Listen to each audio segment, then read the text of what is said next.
Let's go from the high-flying, cane-fueled world of Miami Vice to our second show, Murder, She Wrote. 340 horsepower, 180 miles an hour. New paint, new rubber. Absolutely essential for any type of serious police work, huh? Got that right.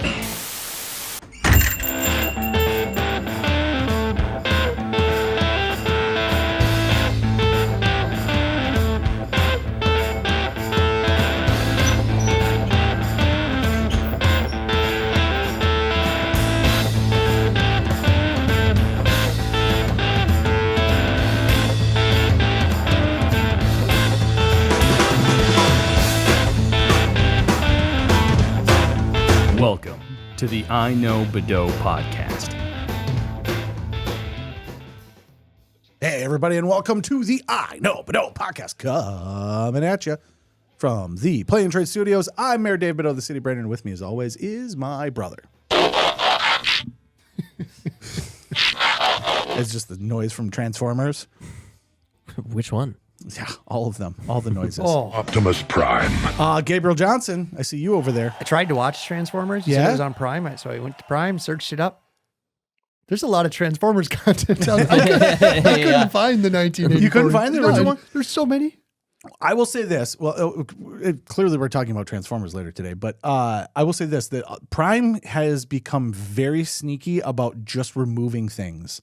So I said that about G.I. Joe. I watched G.I. Joe for the program last for 1983, and then wanted to show it to my kids. Middle of the month, had already been consuming it a couple days prior, And just gone. gone. No, it's leaving because Netflix and everybody does that. Oh, this is going away. Yeah. Yep. Nope, no indication whatsoever. Just gone. No longer there. That's Why you need your physical media, people. Yes, you do. Hey, that's Gabriel Johnson. Hello. And over here with us, that's also Jesse. Don't call him Pubes. The Hubes. Make the That's You all. ever Jesus. I'm Optimal Prime. Wow. I was almost like, ooh. Yeah. All right, folks. This is going Let's nowhere go. fast. Can we get going? Yeah. This is the Be Kind Rewind. 1984. So Be Kind Rewind, the episodes of the podcast in which we go back, take a look at a year. In this case, 1984. Episode 1, we talk about all the pop culture. Episode 2 is going to be movies. Episode 3 Yes. is also going to be movies as well. We are doing staff picks and fan picks for the movies, so stay tuned for those. But first episode we got to get out of the way is the pop culture, music, television, everything that happened in the year. And in the case of 1984, I almost said 3, it's a lot. A lot. A lot. Peak 80s. I was going to say that. This 100%, we are in the 80s We're proper. getting into it. Everything that people think about the 80s, 1984 says we are 100%. Here it is. Yep, here it is. You may consume it for the next 40 years. And here we are. But let's go ahead and get started right away. The first thing we typically talk about, the soundtrack of our lives. Let's go music of 1984. Gabe, I think you got something on that? I got something on that. The Okay. inaugural MTV VMAs. Oh. Wow. Yeah. Madonna gives a performance of Like a Virgin. Oh. That goes down in the history books. Oh, yeah. Yeah. That's when they started just being like, we got to be scandalous every year? Mm-hmm. Okay. Haven't stopped since. Haven't stopped peaking since 1984. What year did we say that MTV was? Was that 82? I don't remember. I think it was 82. I think it was 82. It's right Yeah. down there. Yep. Yeah. No longer around. We now have officially shut down MTV. Mm-hmm. That was a sad announcement. It was. And It really was. it's so bizarre to me because you would think that they would have been like, we're going to flip the switch and go back to what it originally was. Like, Yeah. that seems like a great move. Just put on music videos. Yeah. Well, and I would even go so far as to put on music videos from back in the 80s. Like, I would have done That that. is all it would have took. You could have counted down even a year, like, oh, we're going away, but for the next year, we're just going to play music videos. You would have, From They would 1984. have got 1984. views. They would have got so many views from oh, it that. would have skyrocketed. Yep. It really But nope, that was just done. Man, Yeah. Well, Stupid idea. Fizzle. That's what you call a fizzle for sure. Madonna is Running Strong by 1984. Oh, yeah. Yeah. Peak Madonna. Peak because she also had the Peak Pine Cone Oh, yeah, that was more like 94. Bustier. No, it wasn't. That was 94. Okay, we're a decade away from peak. The peaks. Peaks. Double peaks. Twin peaks. Yes. But Jesse, you are a music fan. You always have something to talk about with the music. And in 1984, Heavy year. Heavy. Purple Rain. Purple Rain. Big. I mean, We're Minnesota Wham. guys. Culture Club. Yes, Michael Jackson's still holding Thriller from the Yep. last year. I mean, Van Halen. So much. Jump.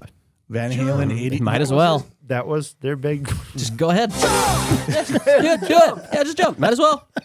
Okay, why not? Oh, you're blowing my mind right now. You're blowing my mind. I mean, Yeah, you're not jumping. Well, You, yeah, you could be jumping. what else are you doing right now? Why don't you just go ahead? Yeah, just jump, man. Just do it. We'll Try wait. it. Yeah, we'll wait. We got nothing but time. We're just over here encouraging you. Please tell me you didn't just come up with that off the cuff, that somebody else has said that before. It came up a couple weeks ago at the at buffet day. Okay. All right. I think the guy, Andrew, who comes in all the time, he goes, I think this is the most pro jumping song I've ever heard. Oh, I don't know. Jump around is Well, contender. that one is just. What did he say? We had a decent conversation about that because that's exactly what I said. I said, well, jump around. Yeah. And he's like, well, that one's just saying jump around. This one's Sure. like encouraging you to do it. You're like, go ahead. You might as well. Yeah, Go ahead and just jump. do it. Have you ever thought about jumping? Yeah. It's not a bad idea. We all You, did. you could right now be doing what you're doing, only also Yeah. jumping. Yeah. Go ahead.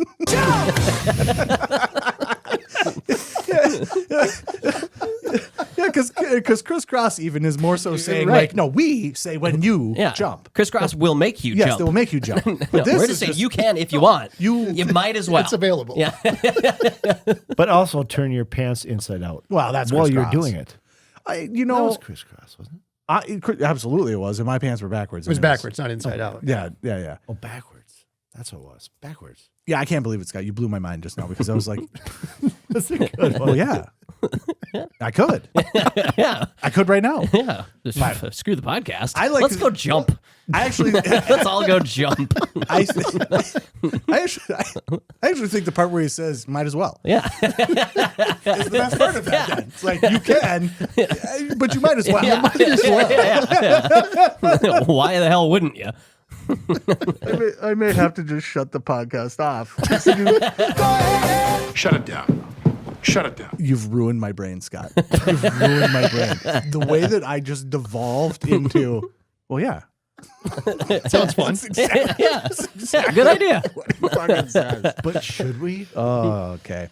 So anyway, you mentioned Yeah. Prince. Yeah. Purple Rain was Oh, 1984. my gosh. And this was the first, he was the first artist to hold the #1 album, the #1 single, and the #1 movie all at the same time. Oh, really? The movie, all the, I mean, when Doves Try, obviously Purple Rain. Yeah. I didn't know that the movie was the #1. Nor did I. That seems wild to Well, me. Grok said so. I thought it charted. That movie could not have been #1 because it was awful. Not great. No. And also, 1984 is chock full of. It could have been like for the Great movies. weekend, maybe, or yeah, at like. the same time as yeah, the single and the yeah. album. Grok wouldn't lie to me. Well, of course it wouldn't. AI is so encouraging. Yes. Well, And it's always right. It might ask you to jump sometime. Purple Rain hit #1 at the U.S. box office in its opening summer run, temporarily dethroning Ghostbusters. What? Yeah. Unacceptable. Well, that's Historical fact. That one's Yep. according to Gemini. So So after 3 weeks on the chart with Ghostbusters, That's that's crazy. what got it dethroned. I hope that Ghostbusters came back and was like, "Oh, just kidding, we're back." yeah, Yeah, that's and Prince is as Minnesotans Royalty. royalty. He's Minnesota Mount Rushmore. What? Prince of Paisley Absolutely, Park. absolutely. So I will have nothing disparaging to say of the man. So some of his songs would get real interesting.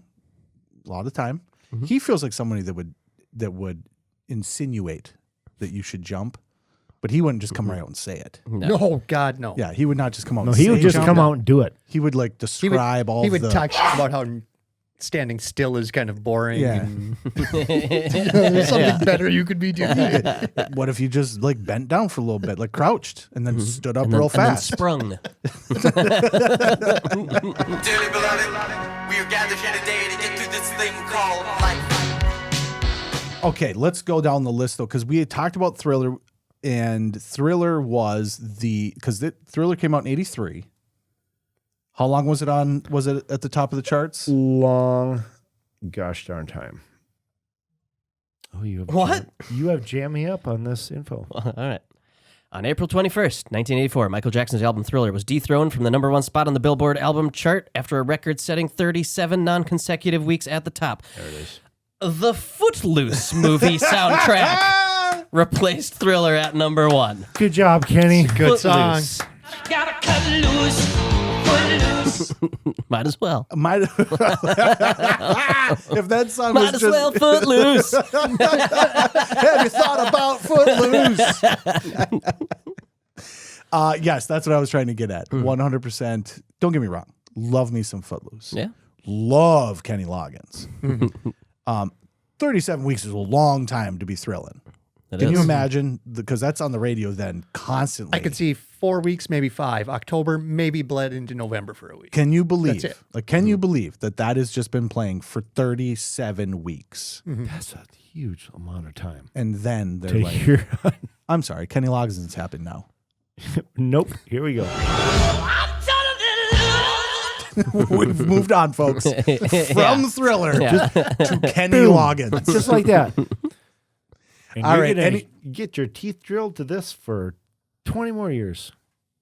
Listen, I love Kenny Loggins. I love Kenny Loggins. I especially love that Kenny Loggins is just mostly talking about what is going to happen on the screen when movies are happening. It's amazing. It's amazing. Well, he has a let's go back talent. to like Caddyshack. He has an amazing talent to I be. mean, I'm all right every summer. and slightly vague about it, but it is 100% like perfect. Slightly vague. You're going to enter the danger zone. He doesn't say what you're going to enter the danger zone. He doesn't say like. He doesn't say what the danger is. You are in the danger zone. Yeah, except for volleyball. Volleyball, playing it with the boys.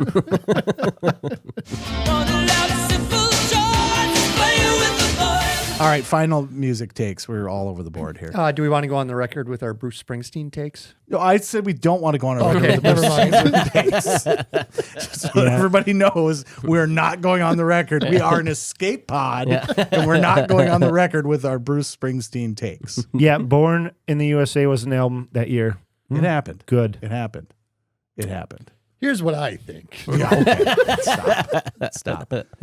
Music, though, super important, not just in that it exists on your radio, super important when it starts showing up on your television in things that are not MTV. And I will say this. I don't think there is a show that bled music into it more than anything before it than Miami Vice. That was The soundtrack, simply amazing. It's unbelievable. Not just the opening theme, right? Which goes hard. Which goes hard, real hard. But then you also have, I sent you guys Crockett's theme, which shows up on my music playlist all the time. well, and that goes back into the whole like we were talking about, like early synthwave and stuff. Yep. And Jan was so good, and that was totally like a Tangerine Dream sounding. Oh, absolutely. Just When you think about gorgeous music from piece the of music. 80s, 1984 is what you're thinking about. Miami Vice, the 84 album from Van Halen, like we said. That's the stuff you're thinking about. But the Miami Vice soundtrack, which we have in front of us here in two forms, record and cassette. Yes. Incredible. Absolutely incredible. When I walked in today, on the television, Jesse has Miami Vice playing. The episode that's on there is Phil Collins. And I expected it to Phil Collins acting. and I expected it to be like, oh, Phil Collins showed up in the background. And then we were out there for what, 45 minutes? The entirety of the episode? No, there it's he a is. Phil Collins episode. It is a Phil Collins yes. led episode. Yes. It wasn't even like I think I saw Tubbs and Crockett like twice in the background. Well, that was all Phil. Just, damn it. Just, yeah, it was great. And the hair. Oh God. Oh my It's like, God. I'm not balding. I'm just expanding. It's a lot like what I look like under this. Well, nobody wants to know that. Nobody wants to see that. I said out there, I was like, that is wild. What? Because so he has balded to the point where it is a full horseshoe. Yeah. But it looks like someone took a toupee that was like for a much, much, much smaller man and put it right in the middle. Yeah. He's got a tuft, but it's a kind of a thick tuft. So he is rocking the most impressive W balding stripe I've ever seen. Oh, he nailed it. It's Phil. 2/3 to the back of his head. Yeah. It's a widow's peak that goes back. The flowy mullet in back. Phil Collins isn't going to fuck around. Yeah. No. And also just starting the bald spot on the top as well. Yeah. Oh yeah. Yeah. It's time to let it go, Phil. Let it go. Also in that episode, not to dwell on this one single episode of Miami Vice, but Phil Collins is supposed to be looking like he's got money. From watching it without hearing it, what I was surmising was he seemed like he was like undercover. I don't know that, but that's what I was getting out of it. And he kind of did a Pretty Woman type montage type thing where he came walking out, and I looked at Jesse and I go, "What the fuck is he wearing?" He had a metallic silver shirt on, with a metallic silver tie, a matching metallic silver tie on the silver shirt. Walked out with such like Gusto. And the jacket is so beautiful. And it must have been silk. I don't know. that, like you say, yeah, that flowing, he starts. But then he give him also the dialogue on It's his like, shoulder pads he had, what do you call that? Like a military uniform. Like with the stars? Yeah. But it was just like some more metallic striping up on the shoulders. And he comes walking. I was like, yeah, that was how he was showing that he had money. So 1984, That was all my. music heavy, cocaine heavy, Yeah. and Miami Vice heavy. Miami Vice originally pitched as a movie Yes. to Universal. Yep. And Universal was like, we love the idea, but we're already doing Scarface. How about you bring this over to television and try that? We'll pick it up as a television show. Yeah. And that's how it got made. It was supposed to be a movie, and the pilot basically is the movie, but Yeah. Well, and they did a lot of that. We talked about it. You would start off your television show with a 2-hour mini series type movie. Right. Mhm. Was And it then- Magnum PI? Yep. Which Did was that? really good. Yeah. And Miami Vice is the same. Gabe, you said it was pretty long, pretty drawn out, pretty slow. it was long. But when you get to the end, like last night, I said, okay, I've got Miami Vice. What should I consume? Should I Yep. just start from the start? Yep. And Scott said, just go to the in the air scene. You'll get everything. Yeah. Back to Phil Collins. Yeah. You'll get everything you need to know about Miami Vice in that 5 minutes. Well, that's what's crazy because we're in season 2 out here and Phil Collins is in the episode. Right. We're doing the Phil Collins episode. But the biggest part of the first 2-hour thing from Miami Vice is the scene where Crockett is driving his car at night and it's just a music video. Right. It's just a music video for Phil Collins in the air tonight. Yep. And it goes hard. It's beautiful. It goes so hard. You don't expect it. No. You do not expect it at all. And then when it first starts playing, and it's just like the beginning of the song, and you're like, oh, fuck, are we going to listen to this whole song? We are going to take the whole journey. But that's what's crazy about this. And we like to talk about the history and the timeline. This changed television. Yeah. You did not do that on a television This show. flipped NBC's.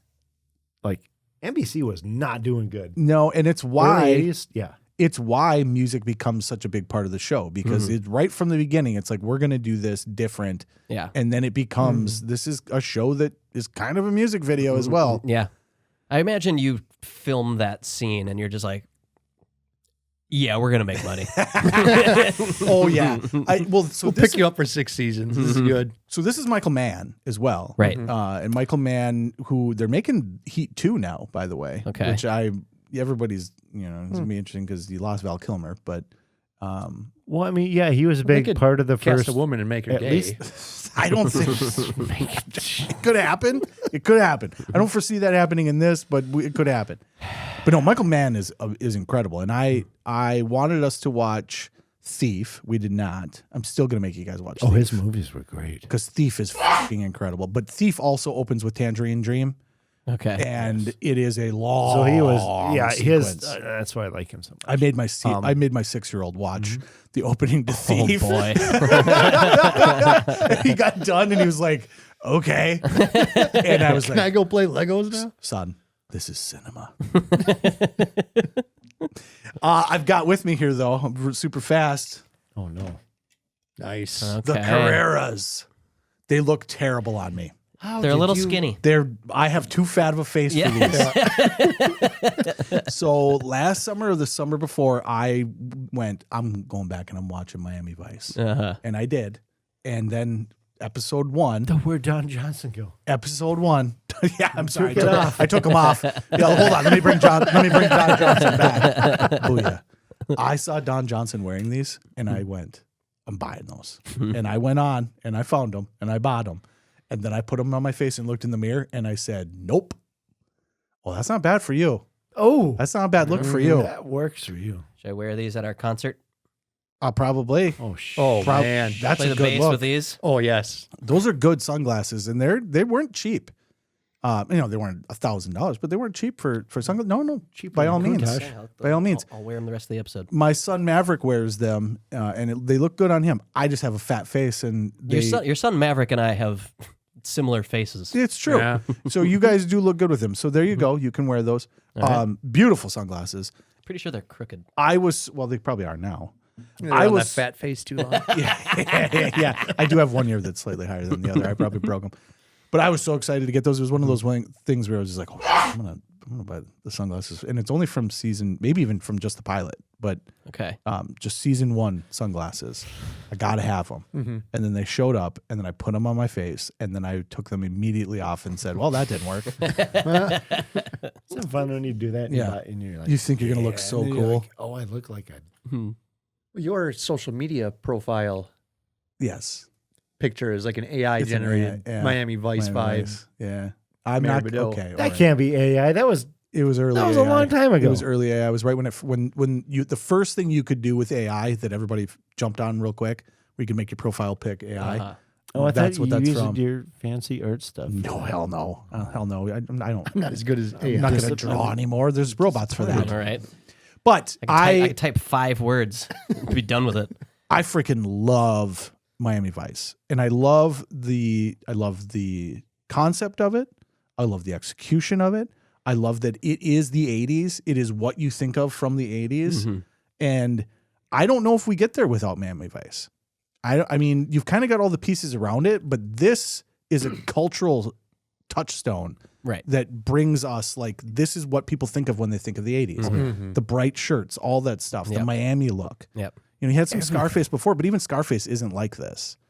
No, this is much different. Scarface was kind of dark criminal Yeah. empire. This is just the vibe of the excess. Yeah. And it still is. Like, there's a lot of crime and stuff, but yeah, it doesn't capture it quite like, or not unlike Scarface. Yeah, Scarface is and it'd be interesting. We should have went back and watched Scarface because I don't know if I would like Scarface as much now. Yeah, well, there is a character, I forget the actor's name, but he's the blood-sucking lawyer from Jurassic Park. Yes. And he does his best Scarface impression. Yes, he does. Right out the gate. But then you said the episode with Phil Collins, he's back. Yeah. They give him a mustache and glasses. Yeah, so spoiler alert, in the first episode, he plays a character that dies. Yes. And then he comes back as a recurring character throughout the series. As a different guy. Same actor. They don't make him look any different.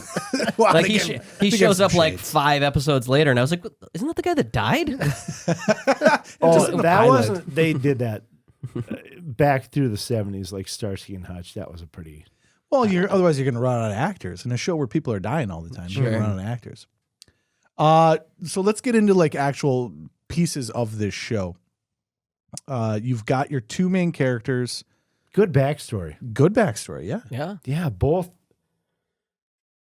One brother died by the hands of Calderon. Yeah. And then the same thing. One was a cop partner. One was an actual brother, and one was a cop partner, right? Yeah, well, okay, but then one was But then also they black, both- so it there's was like 3 tied in brothers. because- Brother. One of them died by the same. It's a bad joke. I'm sorry. Nope. Yeah. Nope. Yeah. Shut down! That's it! Good though. Buddy cop stuff is always great. This is into the crime world, Miami, the drugs, but it's Vice, so they kind of go in a couple different angles with it as well. Yeah, they got the prostitutes. Yeah, Which drugs. Yeah, which I liked. I like that it's not always just okay. We're going after the cocaine again. You know, cocaine is in just about every episode, but it isn't just the cocaine show. It's a little bit more nuanced than that. But the cars, you know, it's buddy cop show into the 80s With sweet cars. with sweet With cars, sweet cars, and even more. And synth. and synth. A lot of synth. A lot of time just pondering to synth, which is great. I'll ponder to synth all day long. But I will say this, like this is, so you had Magnum PI, they put him in the car, they gave the backstory that allowed them to him to have the car. This to me feels like the same type of thing where it's like, we got to figure out a way to get him the car, right? So how do we get him the car? Even where for movies, we're going to watch Beverly Hills Cop. Second Beverly Hills Cop starts off with him in the car. And then you have to explain, how does he have this car? Yeah, he's a cop. Yeah. Yeah. It's the same thing. Miami Vice is like, okay, clearly we need to have them in cars, but we need to explain how we got them these cars. There's that episode that was in the show today, second season Miami Vice. Mm-hmm.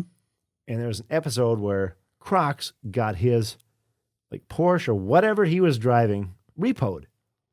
In the whole episode, he just kept bitching and stinking. Yeah. This is how I do my thing. I need this car. Yeah. This is my car. This is how I do my job. Yeah. It's like, He's I right. need all this. I need, and the 20 pounds of Coke and this. And this is how I do my job. He just throws that in under his breath and the coat. But anyways, the rest. How am I supposed to get these guys if I don't have give me cocaine. my $200,000 sports car and all my drugs?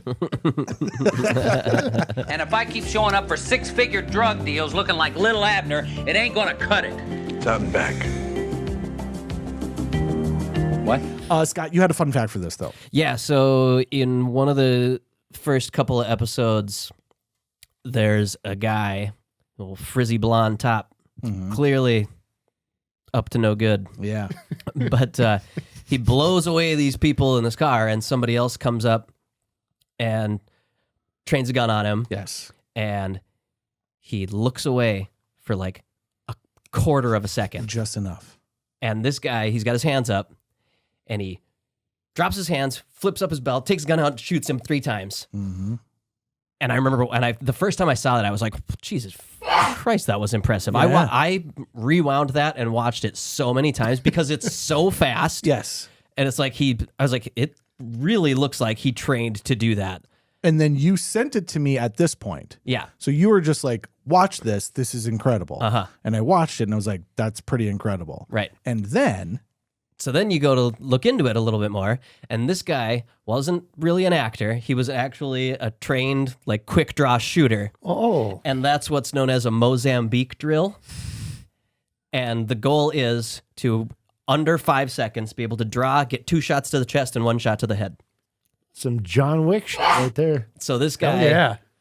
like, gold medal winning Yep. quick draw guy, and they have him do that Mozambique drill on film, and like all gun lovers just worship that scene. Well, and that's the thing about Michael Mann. So like, and they don't dwell on it. It just happens. Right. He's a guy that draws his gun and kills the guy, and that's it. And you just move on. Right. There's never a point where they're like, this is impressive. You need everybody focus. Take a look at this. Right. No, it just happens. Just happens, and then- you move on. And then you move on. And then you were so impressed by it that you went and looked into it and then found out, no, this is the guy. Yeah, this This is is the Andy guy Oldham. Yes. doing the drill Yes. for your TV show. Yes. And then again, Michael Mann made the movie with Heat.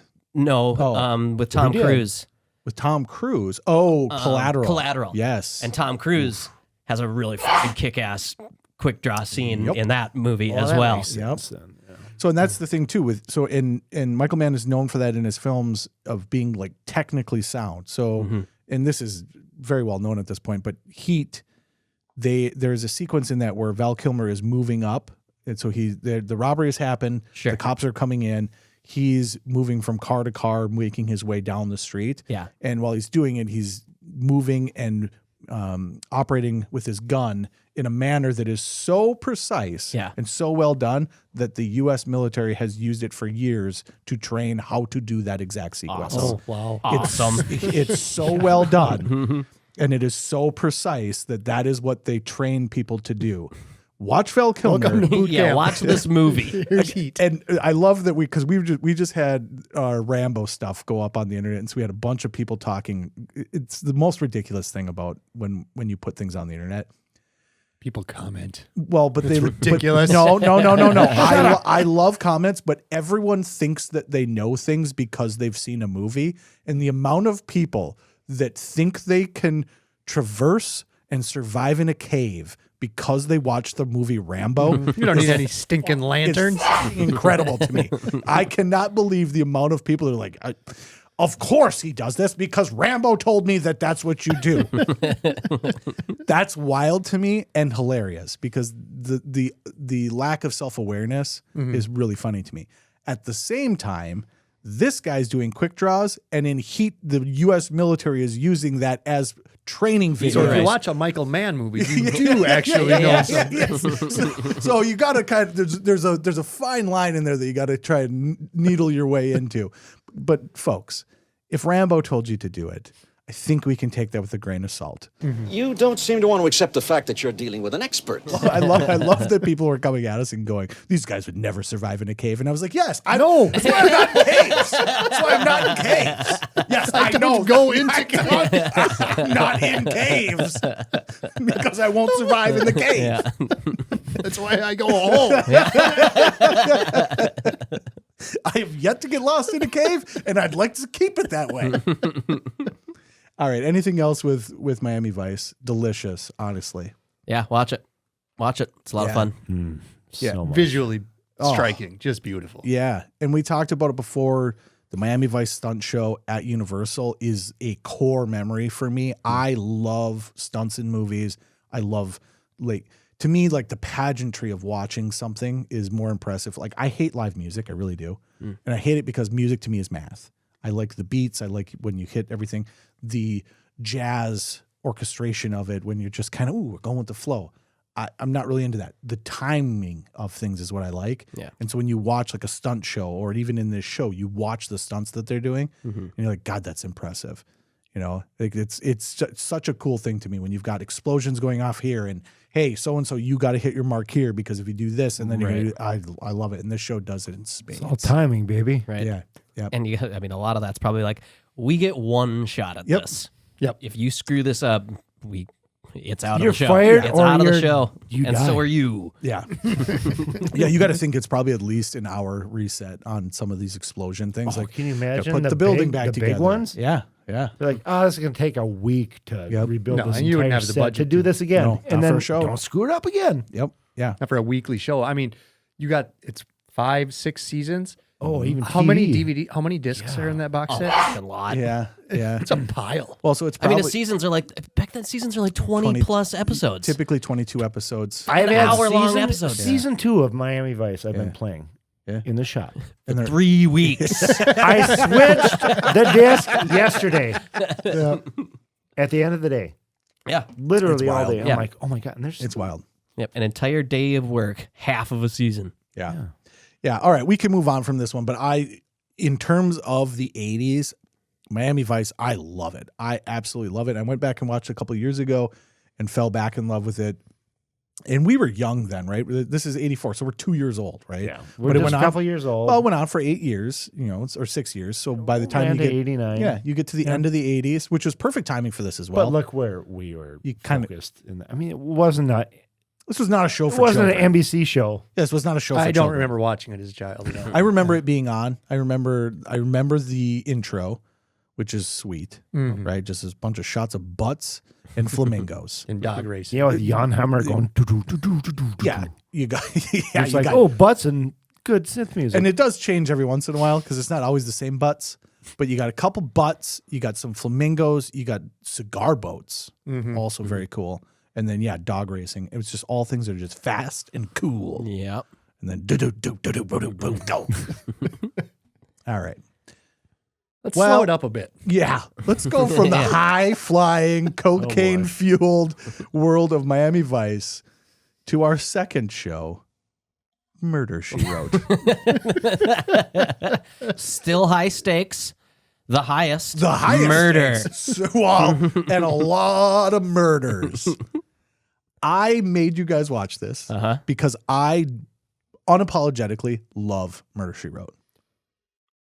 Same. So does Gabe. Did not watch it in syndication or whatever as a kid growing up. Never watched it. Just, Murder, She Wrote. Boring. Yeah. No. You had me watch this. Absolutely love it. Yeah. It reminds me of House. Yeah. Yeah. Which is like my favorite show all time. So it's like, wow, this is the same thing. She's the smartest person in the room. Yep. She solves the mystery every episode. Fantastic. Yeah, and it's a lot of fun too. I will say not every episode is of the same caliber, but murder mysteries are interesting because you're always waiting for the shoe to drop. You're always waiting for what's going to be the thing that tips her off. And some shows do it well and some shows do not.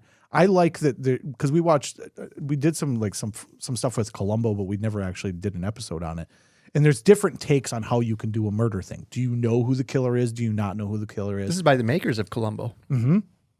So I like your take on that though, Gabe, with the whole house thing. Yeah. Yeah. Because she was an incredibly smart retired English teacher. Yep. And just observant. Yeah. And snarky sometimes, not always, but just, She was snarky. Well, it's an interesting role, right? So A polite snark. a polite snarky. Oh, it was AKA no house. an old lady. House was a dick. House was a straight up dick. I still She prefer was a House. lot more polite about that. Yeah. No, I grew up watching this. My grandma, the two shows that she always had on was this and the Golden Girls, which is so weird. Like to think about, like she's a grandma and she's like, I must watch grandma shows. Yeah. What are the other grandmas up to? They watched a lot of unsolved mysteries too, but the two that like stuck out to me from my grandma was that this is just always what she had on. And so I constantly was watching this as a kid, and I went back to it a handful of years ago, and I did the same thing. I was just like, this is just good. It's very well done. Not every episode is a great mystery or like ends up like, oh, you wrapped that up really nicely. But I've done that with multiple people where I was like, okay, just hear me out. Put Murder, She Wrote on. Give it an episode or two, and it's like, okay. And then I guarantee as well, by the third episode, probably, when that theme song starts, you'll be going, boom, boom, boom, boom, boom, boom, boom, boom, boom, boom. You on your couch bumping? Watching, what the hell's her name? Angela Lansbury run. She does a lot of running. The greatest snub of all time. Okay. She was nominated 12 consecutive years for a Primetime Emmy Award. 0 wins. And What the heck? wow. Really? 0 After that? wins. Come on. Wow. That's just not fair. And at 12 years, she's getting up there in age. Yeah, she started it in the mid-50s. I think she was 59. Yeah. Late Yeah. 50s. Also crazy because I was doing that math while we were watching it again as well. I was like, oh, God, is she 35? Is this one of those things where like in 84, 35 looked like 107? Right. Like the Golden Girls. Yeah, like the Golden Girls. But no, she was of an elderly age. And then last night I threw another episode on, and they were kind of getting her, her upper region out a little bit. And I was like, sex her up a little bit. I was like, Were you there for it? I was. Yeah, tread lightly. I was pleasantly surprised for her. Not for me, for her. Good for you. Yeah. You're not just a rectangle. Good for you. I was surprised. Here's one, Dave, for you. Yeah. Since you have no notes on this. Cabot Cove. Yes. Have you ever seen it before? The Cove, the water where she lives? Yeah. Yes. In Maine. Universal backlot. Mm-hmm. Same water as Jaws. Same water as Jaws. Not only that, when I was there as a kid, we were on the tour and they were filming some extra scenes, not with her, but extra scenes for Murder, She Wrote. Oh, they had a film crew on site. On site in the Cove. There they are filming right there. Yeah, cool. Maybe that's why I love Murder, She Wrote so much. It's like, that's Murder. I'm maybe in the background. Yeah, the I tram, was there. The tram going by in the background.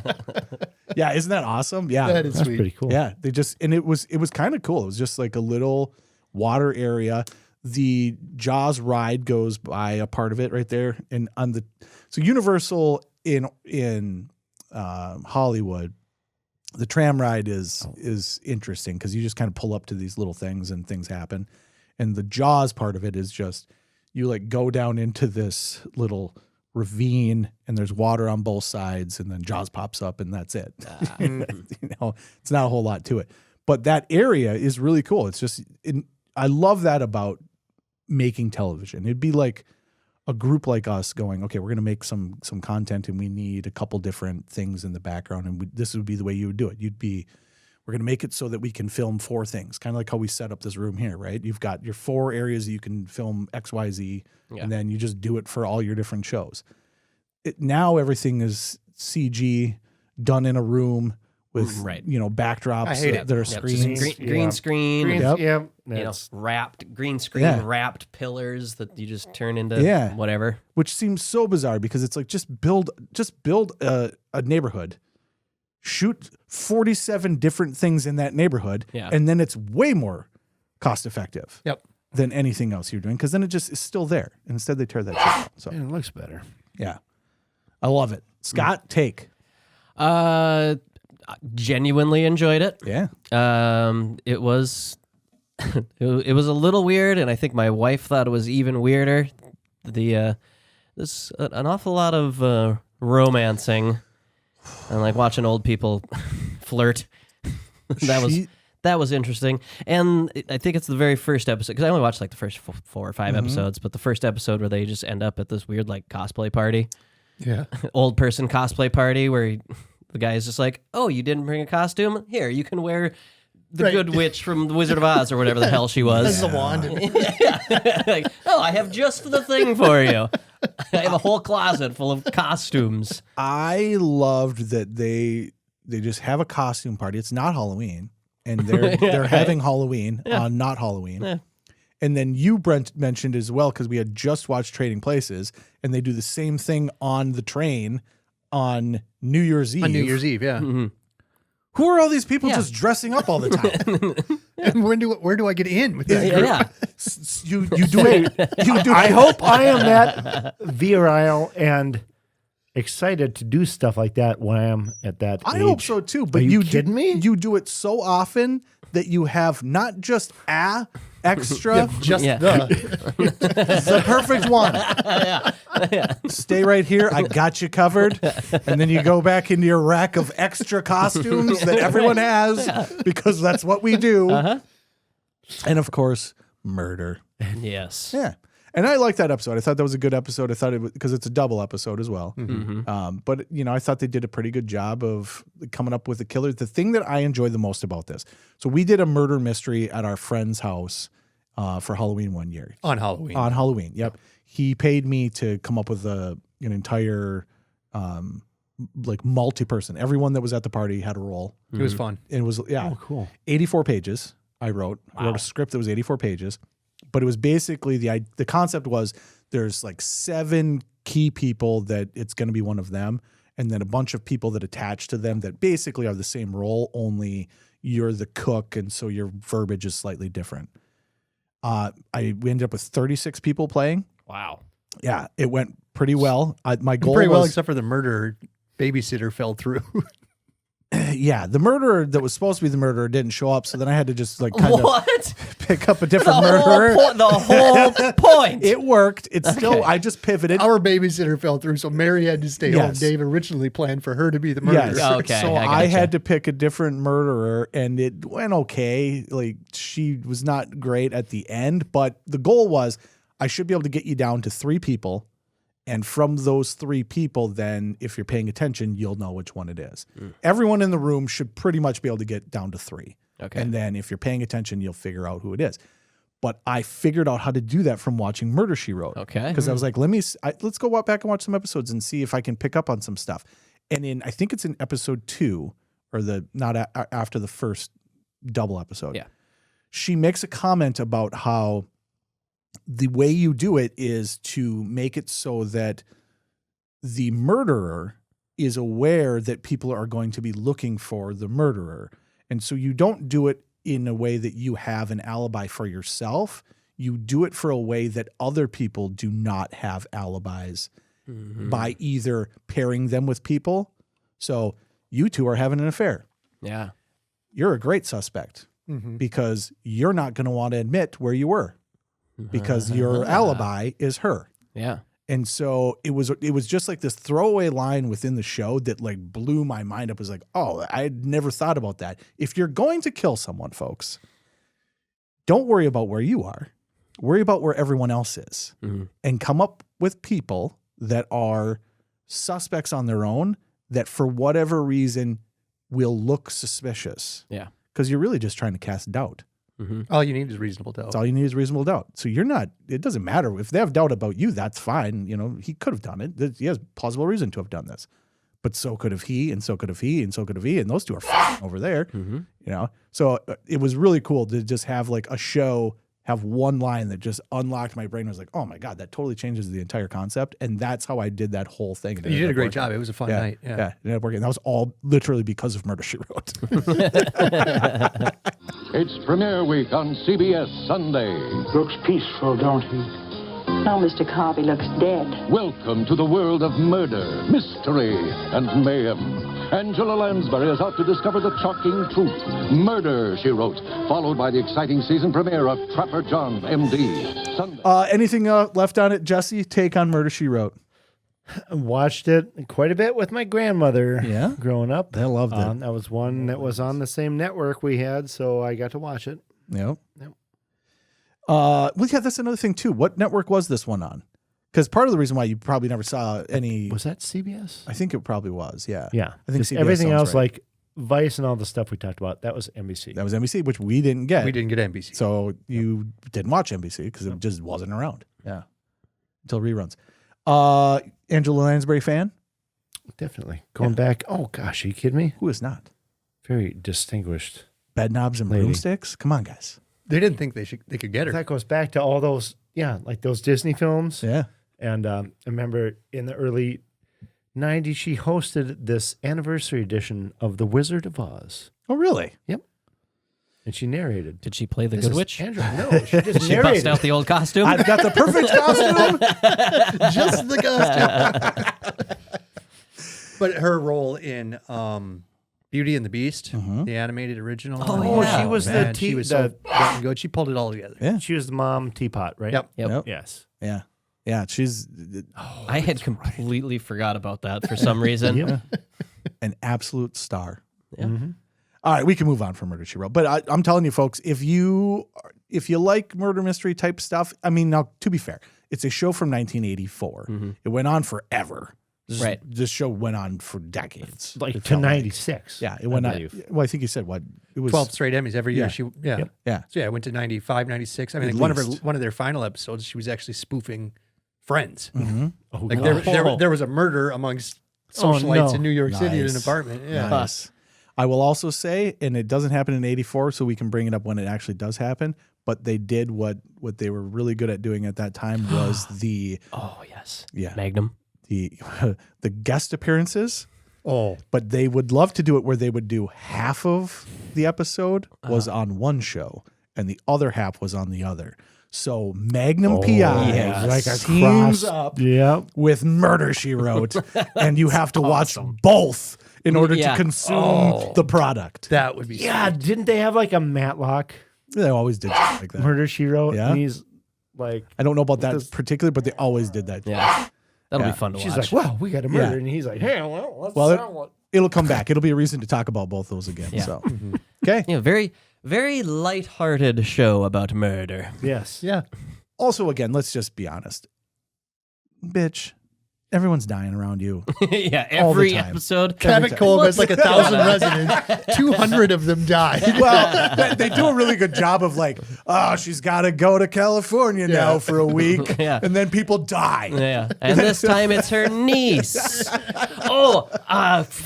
The one. Angie came home one day and I was watching Murder, She Wrote, and she was like, "What are you watching?" I said, "I'm watching Kaniki from Grease cross-dress." You watched that episode? I didn't. It took me because I wasn't really paying that much attention to it, and it was like halfway through the episode, and I looked up and I was like, "Is that Kaniki?" Sure enough. Oh, man. All right, let's move on from that one. We've got one more show to talk about super fast, and this one actually ties very well into the fact that we are in a toy store, folks. This is Transformers. Yes. The Transformers, more than meets the eye. The Transformers, robots in disguise. So, Jesse, you're going to do a lot of heavy lifting on this one, but I'm going to say that I went back and watched Transformers. I got through a couple episodes of it and I was like, okay, I understand the concept here. The biggest thing that I was interested in with Transformers was they're Autobots and Decepticons, and they look like things from our world, but they're aliens. Yes. And they've come here to, Yeah. And Deceive us. And so I was like, well, that's kind of weird because they're trucks. Yeah. And they're tanks. And so then I went back to watch the show and I was pleasantly surprised to find out that they build that right into the story. They start off on their planet, the fight's going on, and they are not Porsches and tanks. They're things from their world. No, they are weird robot things. And then when they come to Earth to blend in, they take on the shape of the things that are here. Okay. And they built it right into the story from the very beginning. I was 100% sold at that point. I was like, perfect. That's all I needed. Great I concept. needed that shored up for me, and you didn't wait. You're just like, nope, this is the story. This is how we got here. Yeah. This is why they are the things that they are. But the reason I think that's so fascinating is because this is an example of a toy line becoming a show, like we talked last time. Reagan lets the regulations go. Children's television now G.I. is... Joe kind of got in on that. Yeah. Like, woohoo. And then Transformers is like, oh, we're doing that. Well, television is now allowed to be a commercial. This is a toy line.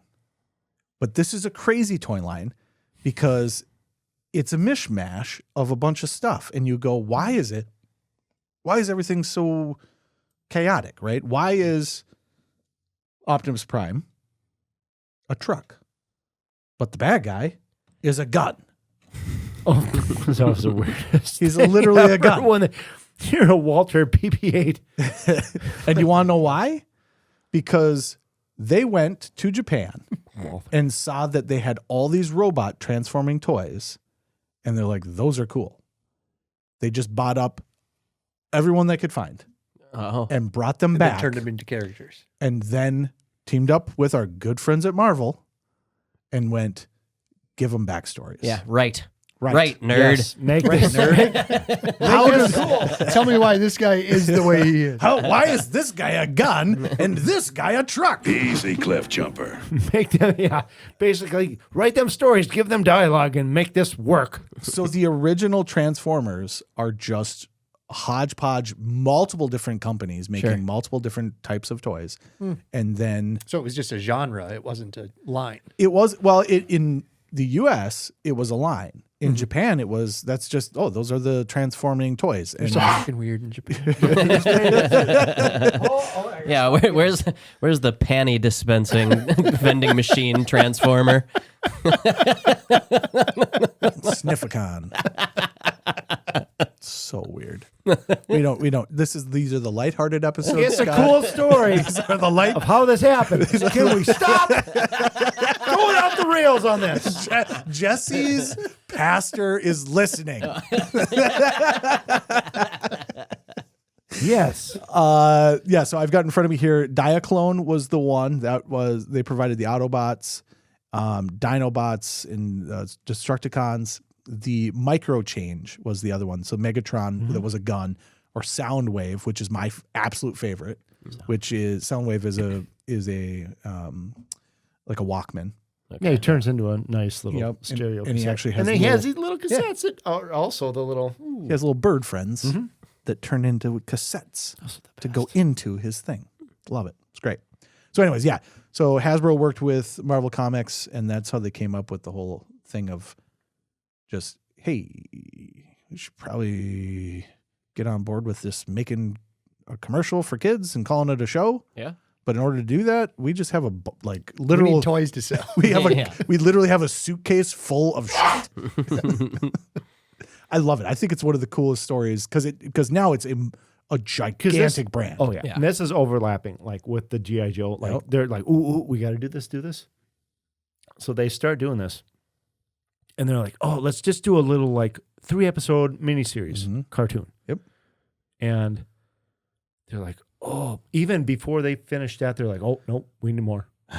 Yeah, this is No. well. We need, and they just started because in the first little 3 miniseries episode, Frank Welker, I'm sure you know him, Yeah, he's Fred from Scooby Doo. Yeah, we talked voiced we've talked about him several times.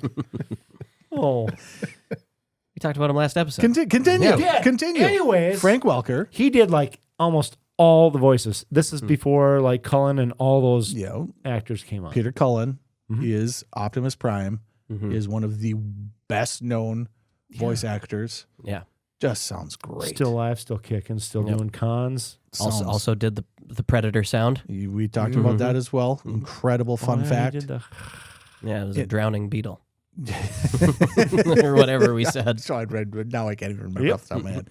But this is crazy to me. And the show itself, like I went back and watched some episodes, and it's a kid's cartoon, but it is also one of the things that starts happening around now is you start to see a lot of anime starting to leach into the pop culture, at least for kids, right? And this is a prime example Oh, of that that. style totally leaked in by that. This show is basically an anime. Yeah. And it's pretty cool. I was impressed by the first couple episodes. It was not something that I was like, I got to continue to watch this. It's kind of the same thing with G.I. Joe. I watched quite a few episodes of the G.I. Joe cartoon, and then I was like, I'm watching a cartoon. You know, like I have other things to do right now. Fairly similar animation, not quite the same, but pacing was the same. Yeah. Yeah. And a lot of lasers, you know. A lot of with that flash. Yep. Yeah. Yeah. But interesting. And I to me, more than anything, the toy element of it is what makes it so cool. That's why it's great that we're in a toy store, because yes, there's a show, but then there is a product that can be consumed. And it is such a popular product, even to this day. My oldest son, it's the thing that he that's his like little thing that he likes to do. Legos and Transformers. He'll go pick up a Transformer. It's just amazing how much gives you of this something to stuff do. has dropped down to our kids. Yeah, he likes Transformers way more than I like Transformers. And I thought Transformers were cool, but I also thought Transformers were like a lot of work. And then I got them for my kid, and I was like, this is way too much work. Yeah. Take this toy. It's like a Rubik's Cube. It is a Rubik's Cube. They are like a Rubik's Cube. Well, Jesse, you've got this gigantic one. Pull this thing out. Oh, I know we're on audio as well, but you can see it someday. it's gigantic. But you said that's a Gen 1. That is a Gen 1. That's the Power Master Optimus Prime, I believe around 1987. So a little older. Or so. But yeah, that's an older. Still considered Gen 1, I believe. Yep. But yeah. Yeah, it's crazy to me that, so this one is gigantic. Gabe, you've got one of the ones over there. There's actually from 2019. I looked it up and then I forgot. Here's what I said. I said, we got to know what the guy's name is if we're going to put him on the thing here. And then I looked it up and then forgot it. It was like, Purple gunny guy. It was like Shadow Dragon or something like that.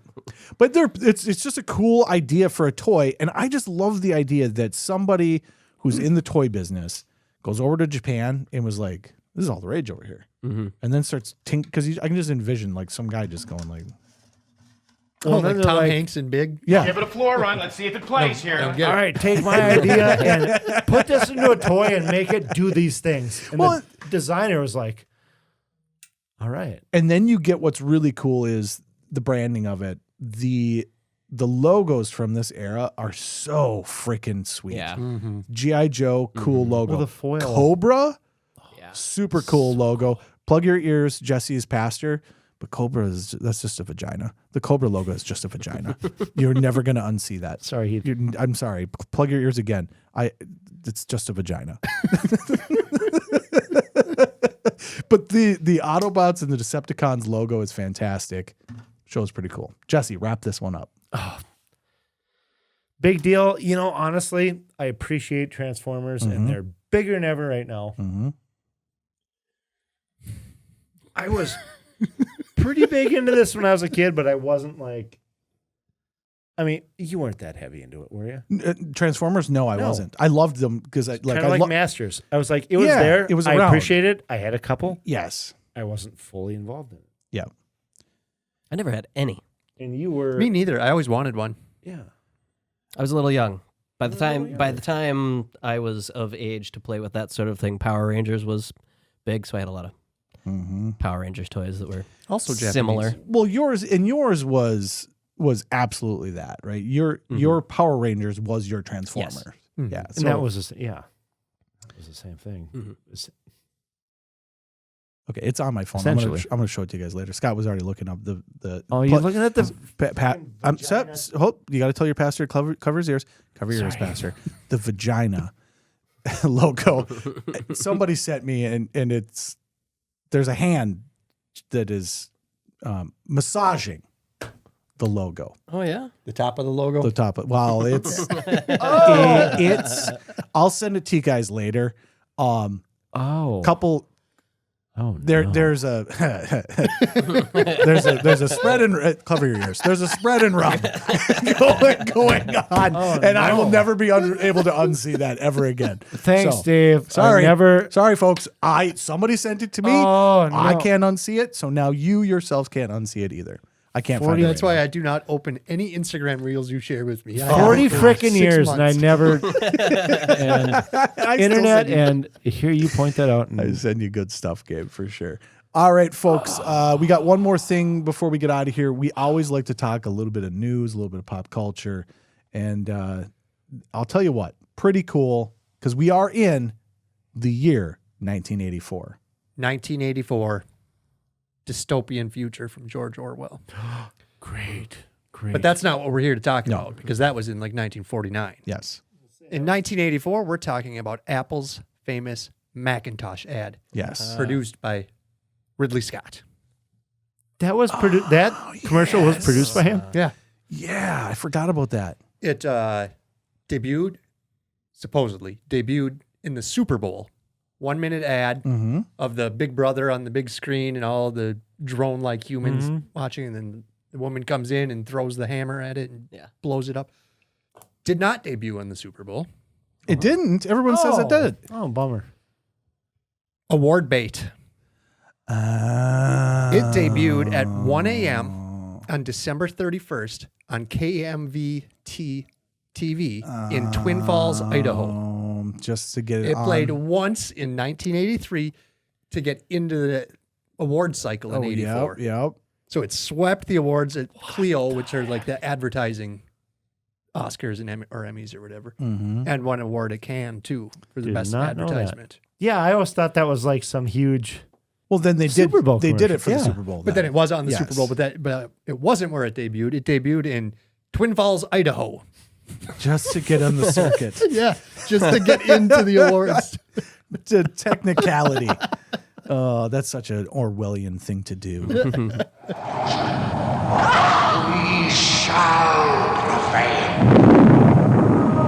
On January 24th, Apple Computer will introduce Macintosh, and you'll see why 1984 won't be like 1984. Pretty cool. We were just at the Pop Culture Museum that's across the street here. Jesse and I were. Whole room of video game consoles with TVs, and then a whole room of old computers. Yeah. So Commodores, 64s, and a lot of like some Amigas. Everything you can imagine, everything we had, and you would never imagine existed, all working and set up and ready to play. And then he has the Macintosh, which are just tiny. Tiniest little thing. Does he let customers or guests? Yeah, that's what you do. Play. Yeah, it's all it is you go in and you pay to go in and you can just play with all the stuff. Oh, fun. It's not really a museum in a aspect of like I go and look at it. It's a museum in an aspect of go in, and he had we were there and he had 2 Virtual Boys set up. And then both of them broke that day. That's why I was wondering if you let everybody touch it. Yeah, he does. He's like, I got to fix these already. They didn't even make it through the day. To slightly derail, you brought up the Virtual Boy, the new Virtual Boy. Apparently, you can like put your Switch system into it. That's what's on. That's what's right there. We haven't tried that I brought yet. it here the other day. That's what's right there. That is. You have your Switch in it, so No, you can play it like took- VR, I- actual I Virtual took- Boy I with took- your Switch. Yes, I took my Switch back home, but that is exactly what that is. Well, don't you put your Switch in there and like download the games on the eShop? Yes. And then you play them in there. You have to. right? You have to. Yeah. You don't. It's on their downloadable service, and then you download the games. And yeah, I bought it and I put it in and I played it and I got a headache and I stopped playing it and now it's here. Okay. I really just bought it to be on display because I have a real true Virtual Boy. Well, I have a Virtual Boy. It's here, but you also don't really. Again, you don't really want people playing with that stuff because it's just going to break.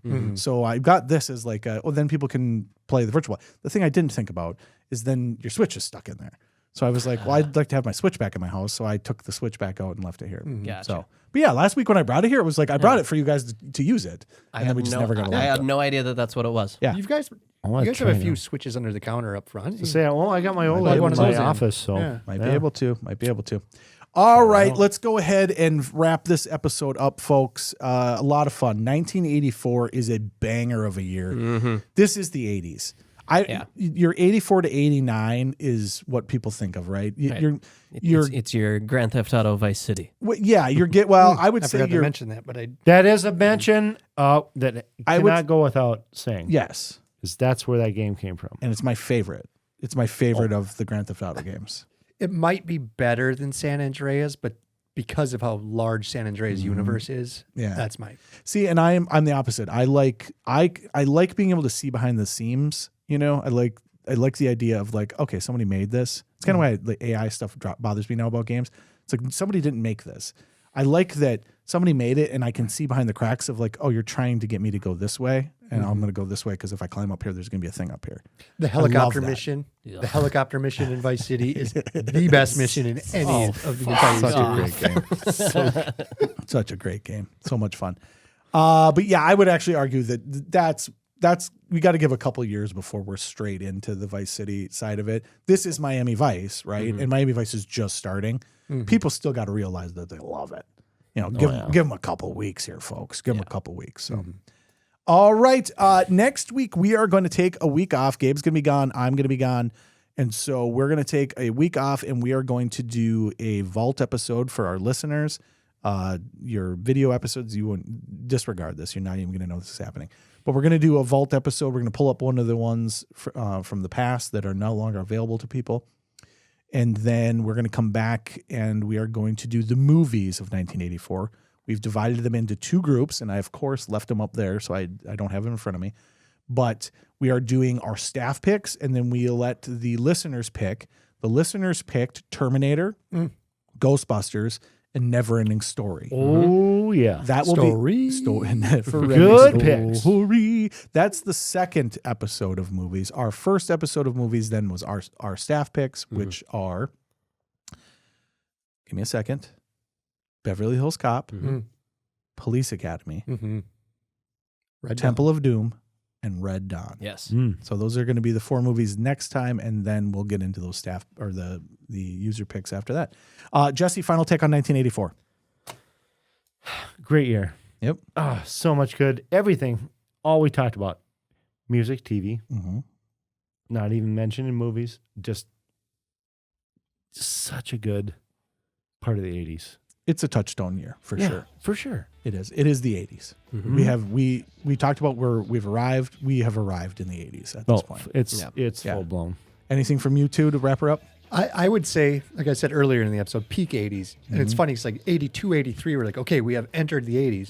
But then by 1984, it's like, this is The it. feel. It's only downhill from here. You don't get more 80s than 1984. Well, I don't know, because we haven't hit Nintendo yet. We haven't hit Nintendo yet. We'll see how I feel in 85. Okay. Okay.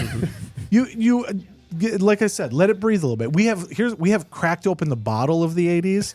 Let it breathe a little bit, folks. Let it waft into the room, and we'll get to the full 80s. Scott, final take. Fun.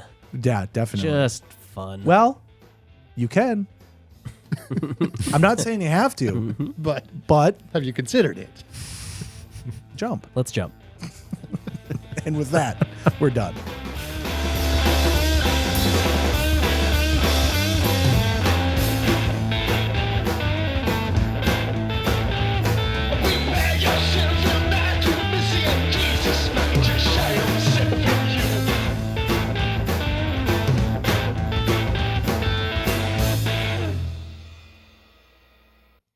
So the government, Yeah.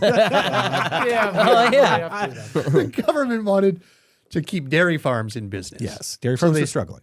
They were struggling. They wanted to stabilize prices, make sure the supply was there. So they started just buying milk. You can't store milk. No, what are you going to do with it? You can turn it into cheese. You turn it into cheese, folks. Cheese has a long shelf life, especially if you have a cave in Missouri, Yes. which the government had. So they bought all of this milk, turned it into cheese, and just threw it in the cave in Missouri. Yep. By 1981, they said, we've got too much cheese. we are a nation that is very cheese wealthy. So they just start giving it out.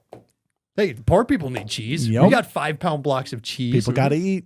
By 1984, there was 1.2 billion pounds of cheese. Yes. Wow. Peak cheese. Peak government. Government cheese.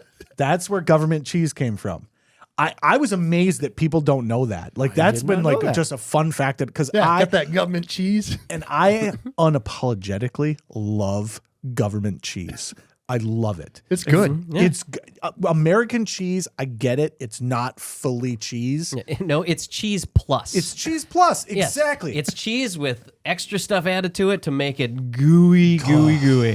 It's so delicious. And I will say this as well, because you actually have some at your restaurant. I bought some off of you.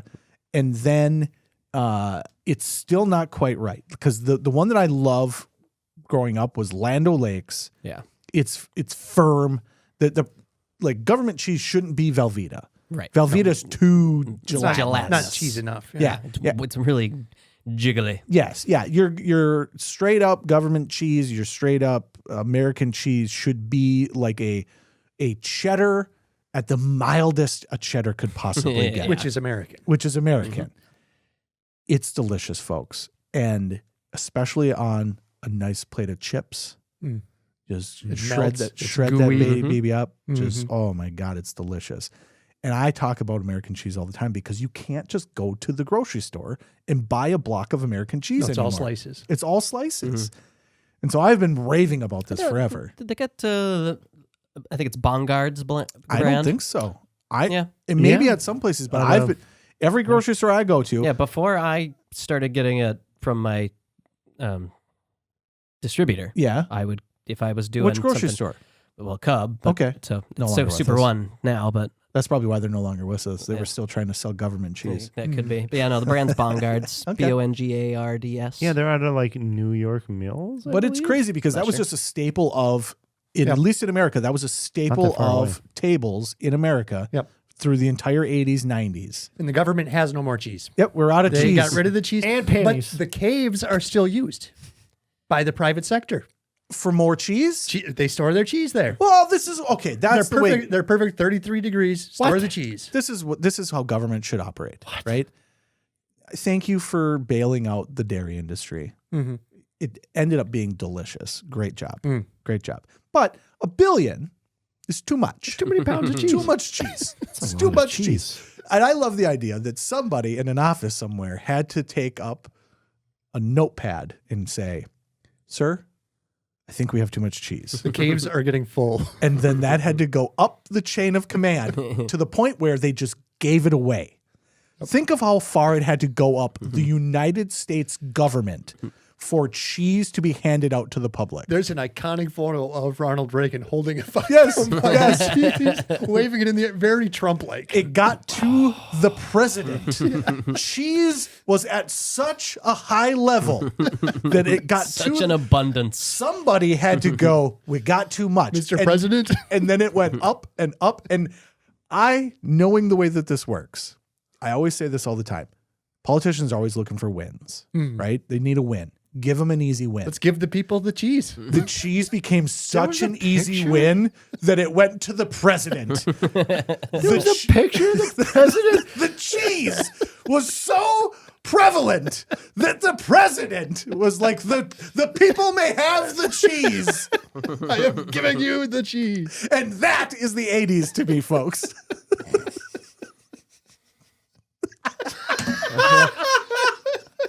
He is. He's so proud of himself. So proud. Yeah, that is pride in a picture. That's politics. That is we did it. That is politics in a nutshell, folks. I'll still take it. Oh, I love it. You're gonna end up eating a steady diet of government cheese and living in a van down by the river.